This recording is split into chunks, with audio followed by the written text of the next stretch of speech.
It started around 8 p.m. on Thursday, July the 24th, when a neighbor in Hilliard, Florida, called 911 after a 5-year-old girl showed up at their door covered in blood splatter.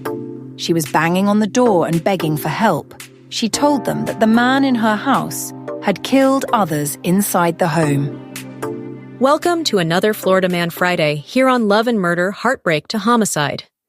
Today, we're heading back into a case out of Florida, and as always, when it involves children or vulnerable victims, we handle it with the respect it deserves. Before we get into this case, a quick reminder. This podcast is completely listener-funded. If you want to help us keep giving victims a voice, and you get bonus episodes, ad-free listening, and extra cases you won't hear on the main feed, then join the Lamb Fam on our Patreon at patreon.com/loveandmurder. We have bonus case in there of a couple who called themselves vegetarian warriors who were on a mission to kill witches. They then embarked on a cross-country killing spree that left 3 people dead, and they wouldn't have stopped if they weren't caught. Join today at the $10 tier to listen to the insanity in the case of Michael and Suzanne Carson. Patreon.com/loveandmurder. Now sit back, sip your hot tea, and let's get back into this Florida Man Friday. Deputies from the Nassau County Sheriff's Office rushed to West 12th Avenue, not because someone inside had called, but because this little girl had escaped, crossed the street by herself, and gave the only warning anyone was going to get. Sheriff Bill Leeper said she was, quote, a very strong little girl, very brave, beautiful girl, but also in shock, naturally, and completely traumatized. She told deputies she had been in the back of the house when she heard a gunshot. When she came down the hallway, she saw the female on the floor. Before she could process what she was seeing, another woman grabbed her and pulled her into the bathroom to hide her. That woman was shot too, and when she was hit, the little girl got blood splatter on her.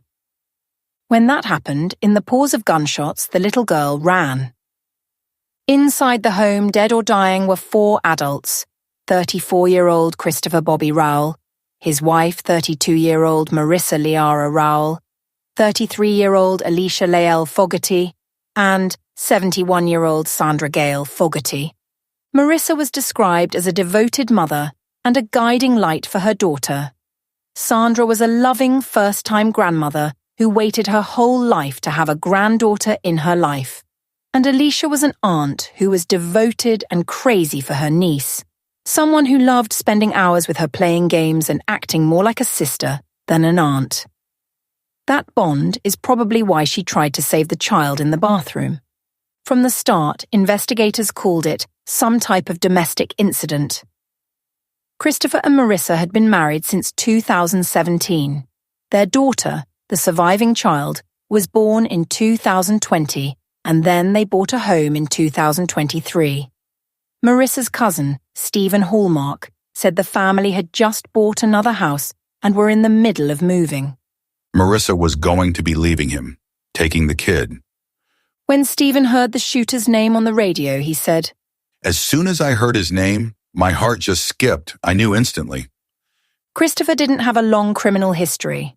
The only record in Nassau County was a 2013 charge for sale or delivery of cannabis, and was never prosecuted because he completed pretrial intervention.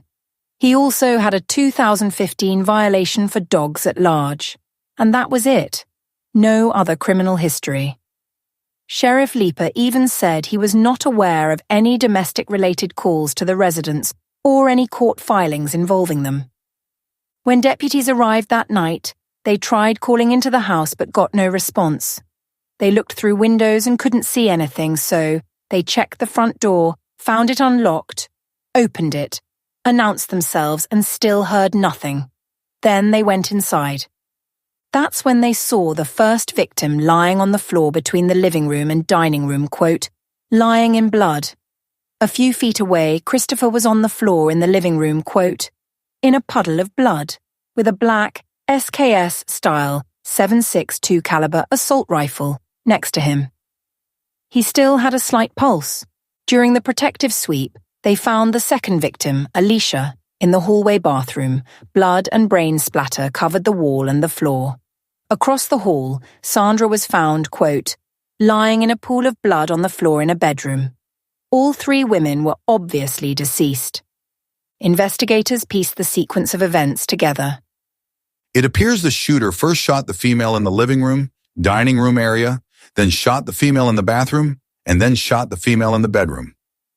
After killing all 3 women, Christopher went back to the living room and shot himself in the head. A neighbor later said a bullet had hit their home. It was crazy to think about. You just don't hear about this kind of stuff in Hilliard. Police searched that neighbor's backyard the next morning to track where the round landed. Christopher was airlifted to a hospital in Jacksonville, but by the next morning he was declared clinically dead. He was kept alive temporarily for organ donation before they pulled the plug on him. With the shooter dead, there would be no arrest, no trial, no formal verdict. The investigation confirmed what everyone already knew. This was a murder-suicide. The information I'm going to give you is sad, it's tragic, it's heartbreaking, and totally was unnecessary. As a grandfather of 2 young children, my heart aches for this child. This kind of violence against family members, especially in the presence of a child, is beyond comprehension.